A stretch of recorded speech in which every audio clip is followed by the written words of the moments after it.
Als je hem te kijken zet, dan dat is natuurlijk op zichzelf niet erg. Dat is op zichzelf niet erg natuurlijk. Maar we moeten natuurlijk wel zorgen dat we niet de spot met hem gaan drijven. Want hij deed het toch wel met volle overtuiging natuurlijk. Hij dacht dat hij op de goede lijn zat. En als header zat hij niet op de goede lijn. De ouderen van Rakanje denken nog altijd met mengde gevoelens waarom aan die rare Frieske dominee. Een man stuurt er God, bakte er niet van. De ene helpt het woord van hem aan, de andere helpt het tocht dat God er vast een bedoeling mee hier en wil hem horen. Er ontstaan twee kampen. Voor de meesten is een dominee een vertrouwenspersoon die zijn huis openstelt voor dit vertreestingsziekje. Maar net een slachter van der Waal, die zijn boerjongen wie, kan er geen meest bezellen oordenvlier.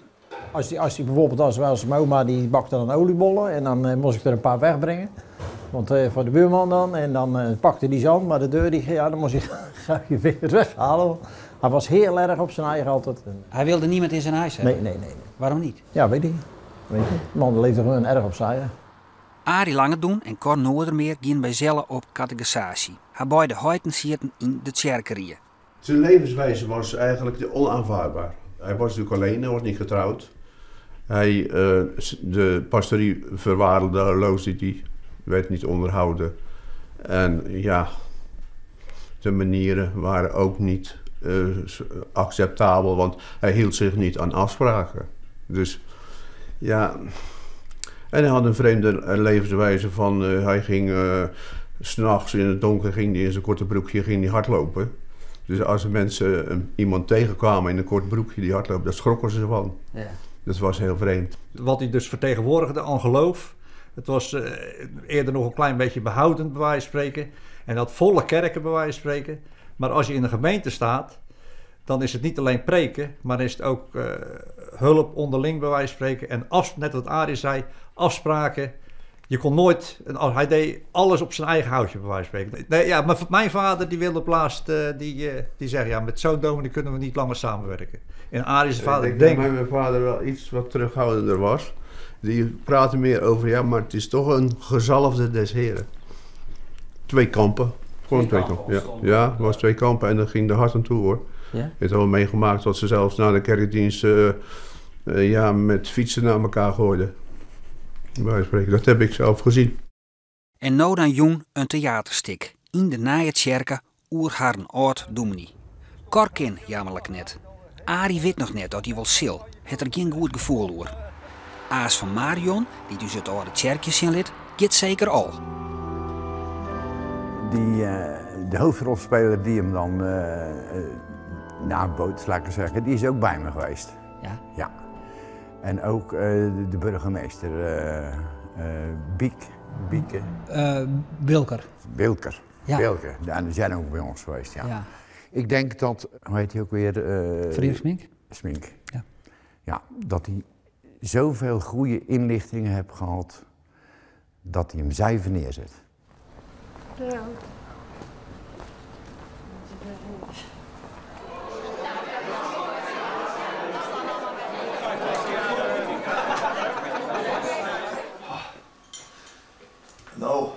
Nou? Ooit? Nou?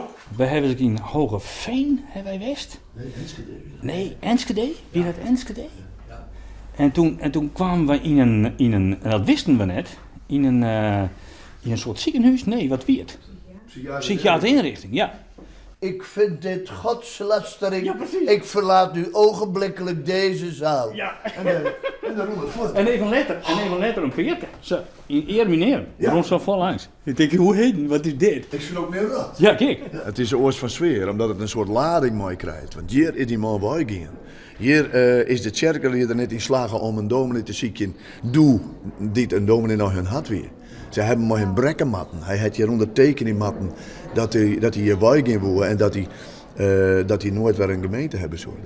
De roene squort door de gezinnen heen is mij wel verteld.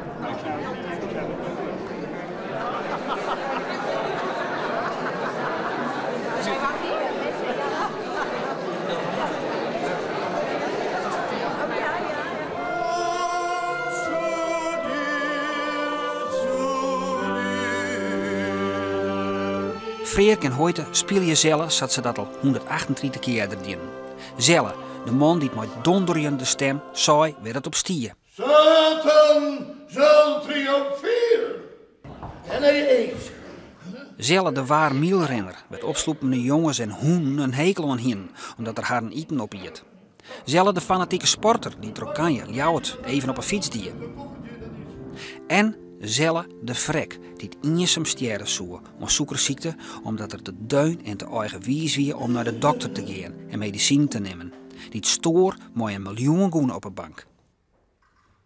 Rokanje genoot.